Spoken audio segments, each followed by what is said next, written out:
Back to Pinoy News. Man, listen, this Damar Hamlin thing is getting just completely the fuck out of hand. Every time a black dude dies and like people see a video of it, like everybody's losing their mind and turning them into some type of deity. This dude didn't even die though. His heart stopped. And though it is always a tragedy when a young man falls, I'm gonna say this. As a man, when you see people die around you, I did very dangerous jobs as a younger individual, and in doing very dangerous jobs, I ended up seeing individuals die on the job. But I had kids at home. I couldn't stand here and tell my children, "Hey, look, I feel away," you know what I mean? So therefore, I can't work. I can't make money. I'm depressed. I can never tell my kids this. So you got to go what you got to do, what you got to do. Put the fucking lights on in the house. Put food in their bellies. It's that simple. And this is kind of the problem of where things are. Human beings are going to die. That's part of life.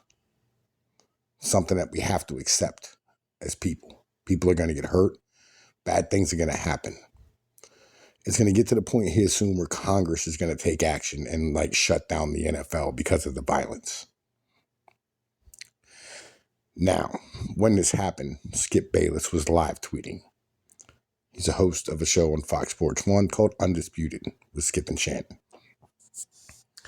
I'm going to read you the first tweet. Not exactly sure what happened to Damar Hamlin. Players on both teams are shaken. Ambulance out in the field. CPR administered. Can't remember the play being stopped for this length of time. Just said a prayer for him and his family. Next tweet. I've seen so many horrific injuries suffered on football fields, yet never have I seen a reaction like this. In every other situation I witnessed or covered, the game always went on fairly quickly. The attitude was, hey, that's football. For these players, this was different. Last tweet. No doubt the NFL is considering postponing the rest of the game, but how? This late in the season, a game of this magnitude is crucial to the regular season outcome, which suddenly seems so irrelevant. Okay. After that, all of a sudden, Black Twitter exploded, and the wokety wokes came out and wanted to cancel motherfucking Skip Bayless. The next day, Shannon Sharp, the guy who sits across from him, who Skip Bayless literally gave a job to and made famous. I mean, he was a Hall of Famer, but, as far as talk shows are concerned, turned him into a household name in the sports world. Literally didn't show up for work. And then he showed up and did this. I'm Jen Hale. That is Skip Bayless and Shannon Sharp. Guys, good to see you. Shannon, I understand it's something you want to share this morning. Good morning, yes. Good morning. There's been a lot of speculation of why I wasn't on air yesterday, and I won't get into speculation or conjecture or innuendo, but I will say this. In watching that game on Monday night, what happened to Damar Hamlin struck me a little different. As a brotherhood in the NFL, when injuries happen, when we know injuries are a part of the game, I've seen guys suffer ACLs and Achilles tear, but I've never seen anybody have to be revived and fight for their life on the field. So they struck me a little differently because I remember seeing my brother paralyzed on the field temporarily, and he was able to regain focus.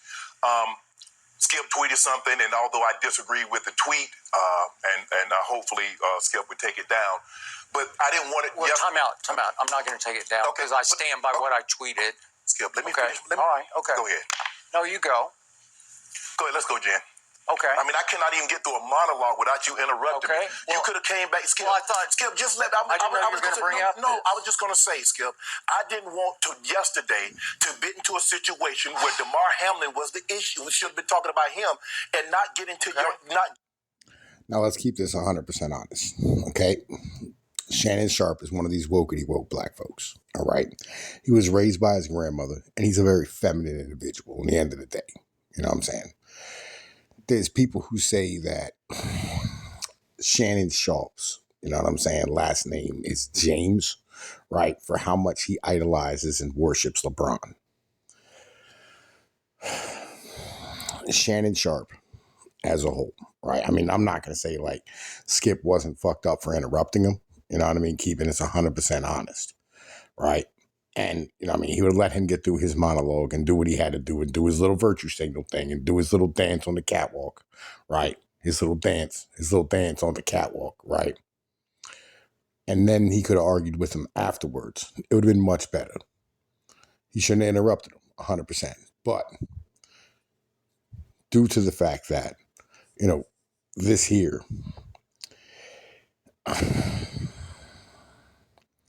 the idea that you would tell another man to stand here and take something down, especially a man who, has given you your job,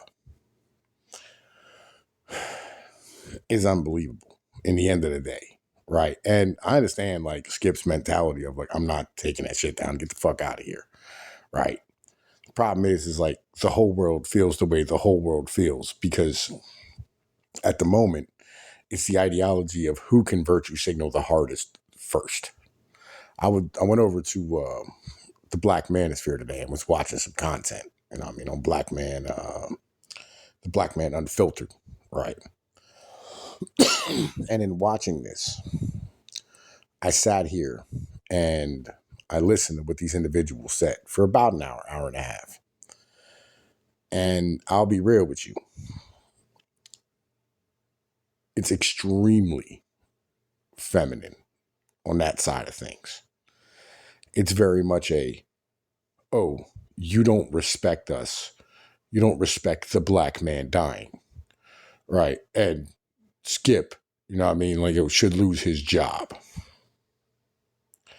They moved away from this mentality. I'll be honest with you. You know what I'm saying? And it's got down to the point of where they're like, well, they're not going to fire. You're not going to fire Skip Bayless. Right. But he most definitely should have taken that thing down, because of the fact that it offended a black man. And they were over here calling him Uncle Shay. Just unbelievable in the end of the day. Just unfucking believable. Boys, buckle up. Things is going to hell in the handbasket rather quickly. Tom P's of Pete on News. Y'all know the deal. And like, share, and subscribe, my friends. Peace.